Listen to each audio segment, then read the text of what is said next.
Good morning, everybody, and thank you so much for coming out to Bread of Life. Thank you so much for sharing your time with us today. We just want to just give God glory because without him, we know we just cannot make it. And we just want to say thank you, God. Thank you so much for everything. Thank you, Lord, that you brought us here today. God, thank you that we have a reasonable portion of our health and our strength, and we just want to say thank you. We want to also ask you, God, to continue with this cure for this COVID.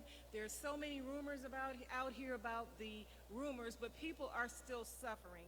People are still catching it. So, God, I just ask you to just give the people in power some wisdom about this so that it can be put under control, because they're always saying that it can be controlled. It may not be cured, but it can be controlled. So God, help us in this global pandemic. Help us, Lord. Help us. Also, God, we want to just thank you so much for allowing us to just be here today. Now, as we get ready to get started, we have our CEO, Richard B., who is coming forward with a special treat.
moonlight took me by surprise. Light coming from your eyes. Are you with me? Am I here with you? Are we in paradise?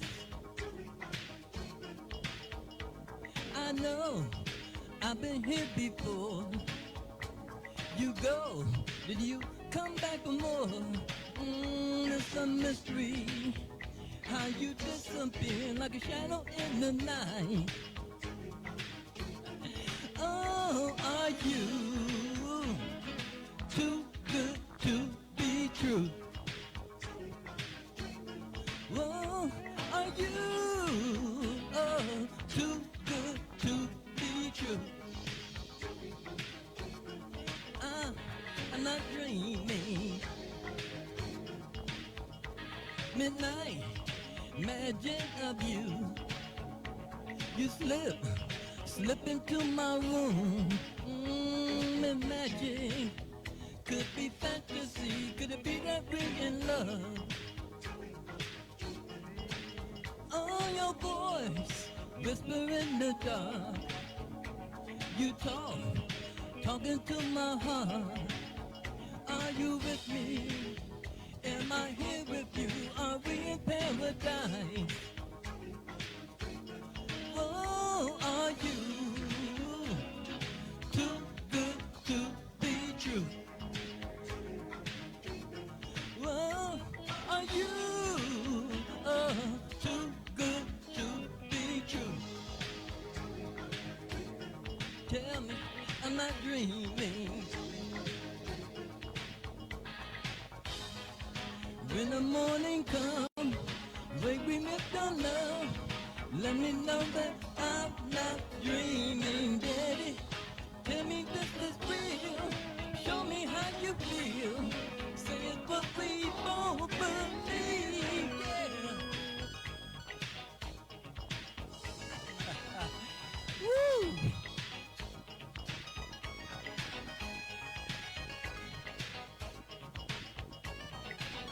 The way he makes me feel.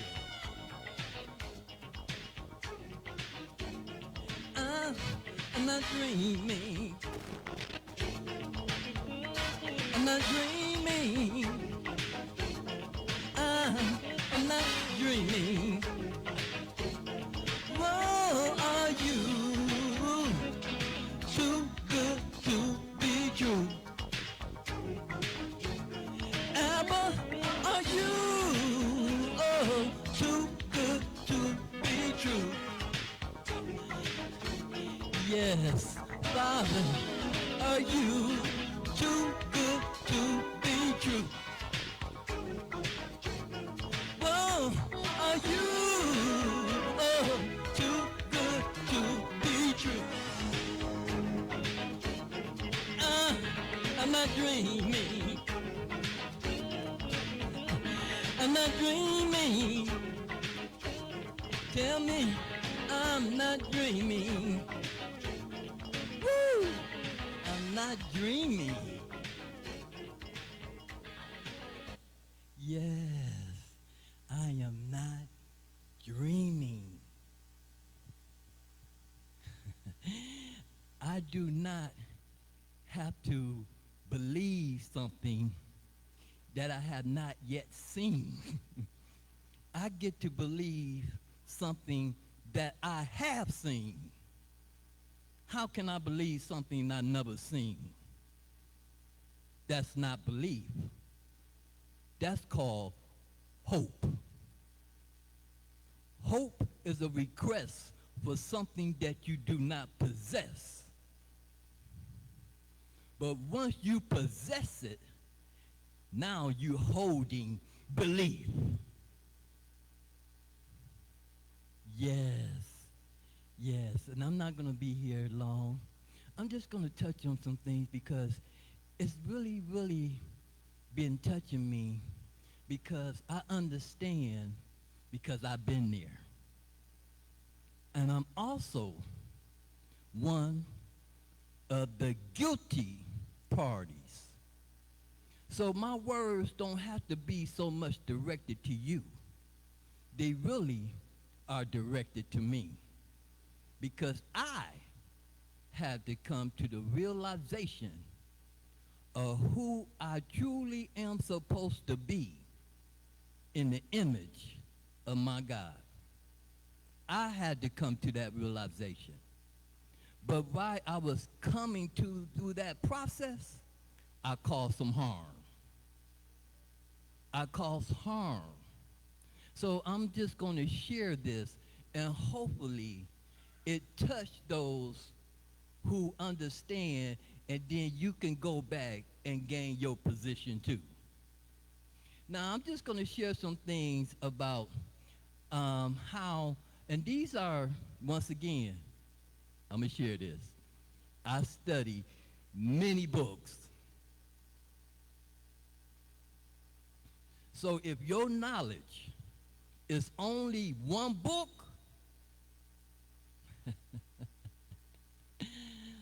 go back in your book and see there's a verse that say, how can a man bind another man up in his house? He must bind him up first. So if you only got one book, I'm letting you know what my knowledge is going to do to you. I'm going to bind you up. But I'm going to help lift you up so we once again can grow together. But just now I'm going to share some things of how I'm just going to hit basically 3 of them because I don't have enough time to really get through all 4. But I'm going to talk about a verse that's coming from the book that most people study called the King James. I'm going to come from 2 verses from there. Then I'm going to come from 2 verses, yes, of the Quran. I study that too. And then I'm also going to come from another 2 verse, and we're going to see how Buddha also talks about the same thing. The same things. Once again, my God, do not close my mind to knowledge. Now, here's the verse that I'm going to share because I had to go back and make amends for this. And once again, I'm going to give you the definition of amends. Amends is not saying that I'm sorry. Amends means I go back and change my wrong back to right. That's what amends are. So if you just saying I'm sorry and you didn't change it, then the pain that you put upon them people is still there. You have to change it. That means you got to go back and correct that wrong and turn it back to right. It's called making amends. Anyway, I'm going to share here. Now, this is coming, once again, out this book. It say, husband, love your wives, even as Christ also loved the church. And I'm going to share some definitions about that. And then in the Quran, it says, husband, your role is to protect, to maintain the maintenance, which means responsibilities, because I know people get lost on that word. And then it say to teach / disloyalty. So he's saying here that it's the man's place to teach his wife, his daughter, other women, to teach them the knowledge of goodness so they can walk in loyalty instead of in disloyalty. Yes, that comes from the Quran. Thank you. And then Buddha. Buddha said, husband, treat your wife with courtesy.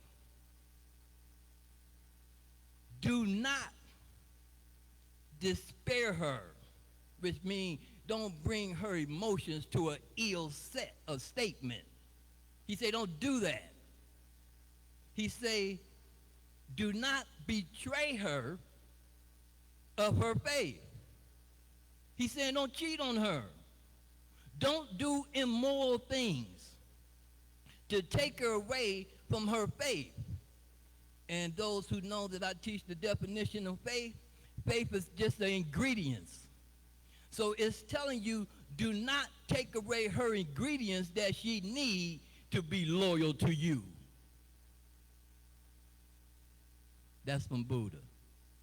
But I'm going to move back up to this other book right quick because people got the wrong information on how to use this in their life. I ain't going to debate what you want to call it, but I'm going to show you how to use it in your life. Now, when it says husband, and it's not just talking about a husband. It's talking about any man on how you go about treating a woman, a female, a lady, a girl. It's not just the husband. It's any man on how to treat a woman. He say you have to love her as Christ loved the church. Now, this is where people get it messed up at. They look at Christ as a person. That's where you get lost at. It's not talking about Christ as a person. Christ means anointed. So it's telling you, you have to love her in an anointed way. It's saying that your words to her have to be anointed. That means they're not supposed to put her down, they're supposed to pick her up. Anointed. That's why you missed it. Because you kept trying to do it as what you call Christ as a person, and you cannot give something that you don't possess. How you going to give me something and you ain't got it? But once I realized the true definition of what Christ truly means, which means my words are anointed, that means they come out in a positive power. Now, yes, my wife give me the 4 necessities that I need in my life to maintain my position by my higher power. Because I know what words to say to her to keep her in her position. Yes. As the Quran say, he said you're supposed to protect. Now those who have been listening to me, I share, now this is just me. I don't know what your image of God is. But my image of God, he's a provider, he's a protector, he's a teacher, and he's a creator. When I'm operating in the image of my God, I'm a provider, a protector, a teacher, and a creator. And it's not just talking about me creating children, even though I got some of them. It's also talking about me creating an opportunity for her, my family, my children. That I open some doors for opportunity for them to grow in a positive way.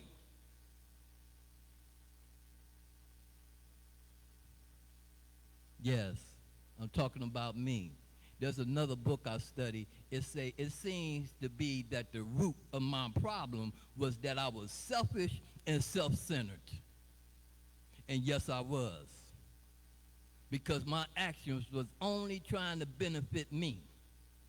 But as I went out to only benefit me, I caused harm. I caused harm to the mothers of my children. I caused harm to my children. I caused harm to my brothers, my sisters, my parents, my friends. I ain't got to talk about you.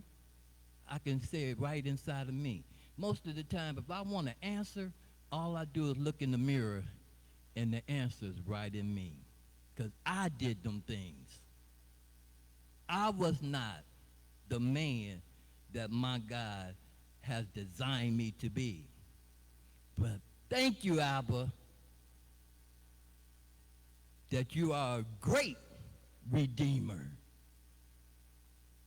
Thank you for that. And moving on, because once again, I don't like to hold people hostage.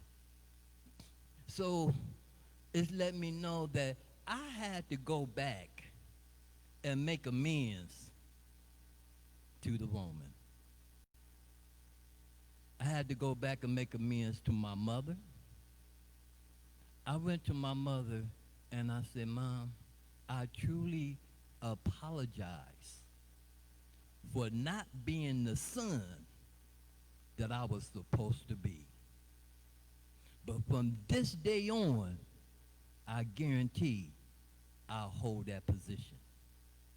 And until my mother went to whatever she believed, I was that son. I went back to the mothers of my children and I apologized to them of not being the man of the house, the man of my children, and the man I was supposed to be to them. I went back and apologized about it. And I didn't just apologize. I asked, how can I change that wrong back to right? And then I went to my children. And I went to them and I apologized to them of not being the father that I was supposed to be. And once again, I told them from this moment on, I guarantee you, I'll be that father. Just about 2 weeks ago, I went to each one of my children and I asked them a question. My question was, how can I even be a better father than I was today?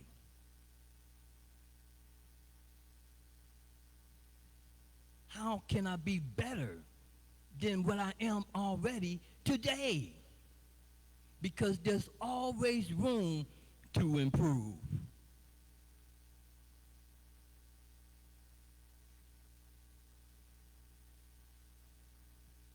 So here in the King James, it says something about your children. It said, fathers, do not provoke your children to wrath. Don't provoke them. Guilty. Because I did exactly what it told me not to do. I provoked my children to wrath. But I had to go back once again and change that wrong back to right. I do not provoke my children today. What I do for my children, I build inheritance. So when I leave this planet, I'm leaving them more than just a bill to bury me. I'm leaving them something that's going to keep them on the same balance as the other cultures are leaving their children. That's why we behind. We don't leave our children nothing but a struggle. We bring them to wrath. We need to go back. I did. To go back and make amends with our children. I was sharing some information with somebody my age because I'm one of the baby boomers. And I was sharing with them and some young people. And I let the young people know that I'm the one that's guilty for you being in the position that you in. I'm the one guilty. Because if you want to find the baby boomers, if you want to find the people that's my age, all you got to go, and I can't say the name of this place, but all you got to go is to one of these anonymous rooms, and you'll find the baby boomers.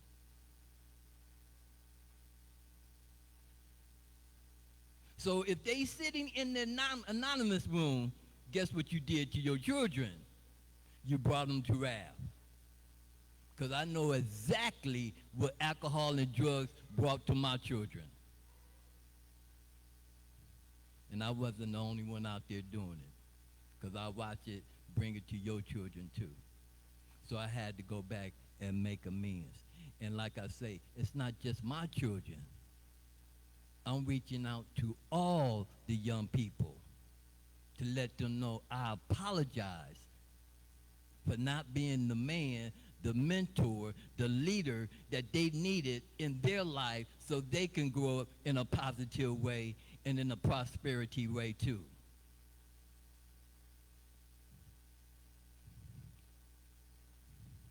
In the Quran, it also talks about the children. It talks about how to raise your children.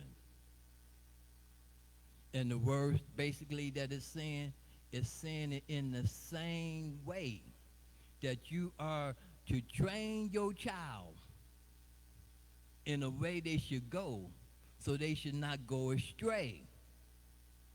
And they saying here in the Quran, it say raise your children in a positive way.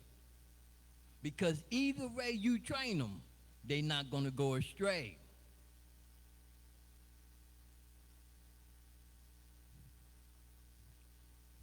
I love dealing with proof because the proof always bring you to the truth. And the truth always have proof. And I remember being with my parents down south. And one of their relatives got to talking about their children.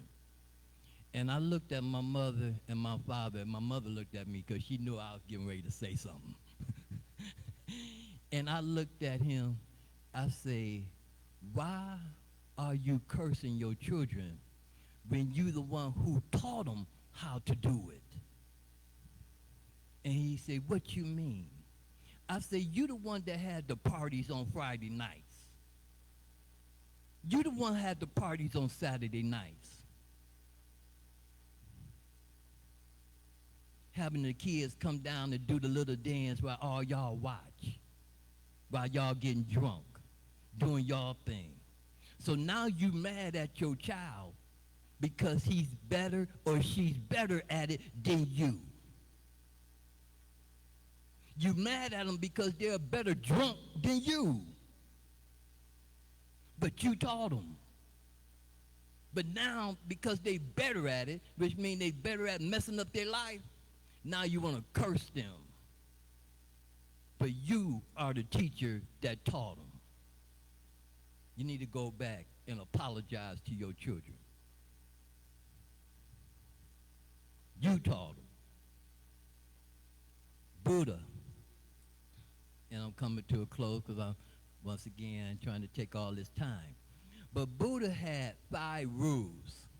Now, this is something I'm suggesting you go look it up yourself. There was 5 rules that Buddha stood by. If you catch me next week, I'll tell you the names of these words. And then I'll break it down so you can apply them in your life. But yes, and I'm going to close with this because we still are in the midst of saying Black Lives Matter. I'm still hearing this going on. I'm still hearing that it matters, but I'm watching my own people keep destroying each other. I'm going to share some information. Once again, I just put it there. It's up to you to accept it or not. It doesn't matter to me because I'm going to still love you. I'm not going to curse you and say you going to these places that you ain't going to be saved and you the Antichrist. I ain't getting ready to say none of that crazy stuff because you don't have to agree with me. But I'm just going to share real quickly why we are out of position. Because I just shared with you the image of God as a protector, a provider, a teacher, and a creator. All 4 of them things were stripped of us. And once it was stripped, That's when we put our woman in the wrong place. We allow another nation of people to come into our home, take our home,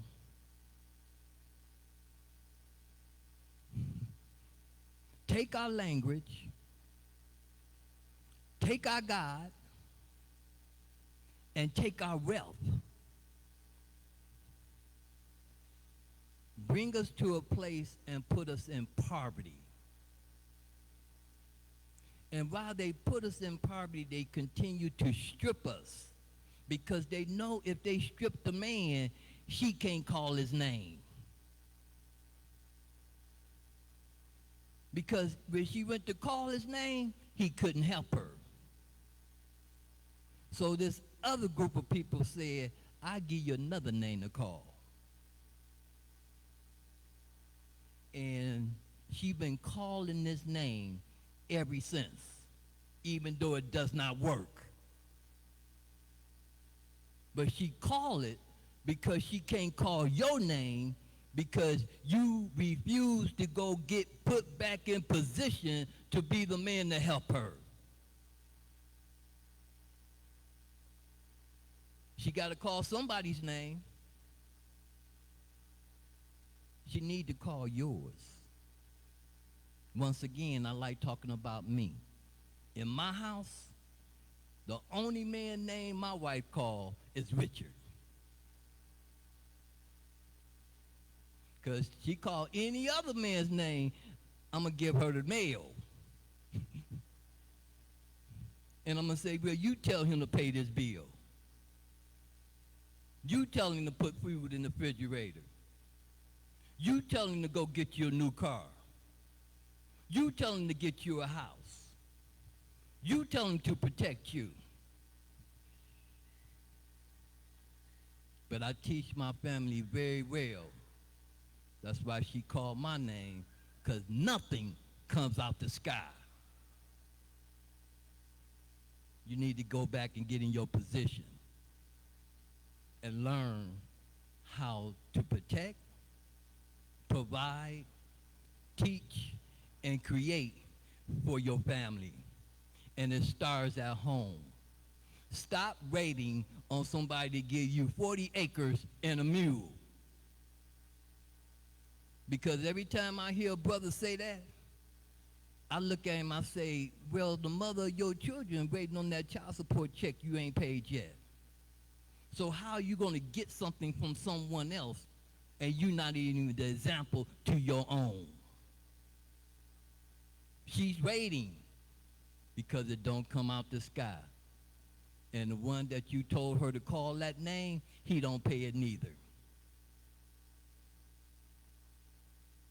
I'm just speaking truth. I'm not afraid because I understand who I'm supposed to be in the image of my God. But that's what I love about the world. We all got a free will to follow whatever God we want to. I don't mind. My love and tolerance is my code. Love means to put someone first. Tolerance means to respect someone else's belief. Therefore, I love you by saying yes in my mind that you have the right to your own belief. You do not have to believe like Richard's great mind is thinking.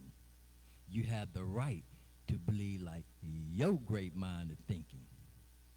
But if it's not working out for you, I'll be more than welcome to share some of my knowledge, my understanding, my wisdom, my power, my love, my economics with you. Once again, it's always a blessing to be in the presence of lovely people. And right before I close, next week, because I keep saying that I love going back and trying to help the young people too. So next week, we are going to have a rap artist come up here and rap some notes for us, and then we'll bring him back, and then he will be able to do some of his own music. But he's only going to give you a taste next week. I'm just letting you know that, yes, I am for them. I understand. They saying the same thing. They just putting it in a faster pace. Same thing, faster pace. It's like when I started saying it, my parents looked at me the same way. They say, oh, Vicky, you saying the same thing, but just at a faster pace. I understand, because now I'm the parent, or the grandparent, or the great-grandparent. Holy crap. Oh, I do got one more thing to share. This is a good thing. On the 11th, all those who watch me on Facebook and you keep sending me that post saying, why you don't have no picture? On the 11th, I'm going to get something, and then on the 12th, you won't see my picture. It would be my picture on Facebook on the 12th for those who say, what you hiding? I'm not hiding anything. That's the problem. If I took a picture, you would realize I wasn't hiding anything. Yes, yes. But once again, it's such a blessing to be in the presence of lovely people. Enjoy your day. Be victorious today. Stay blessed.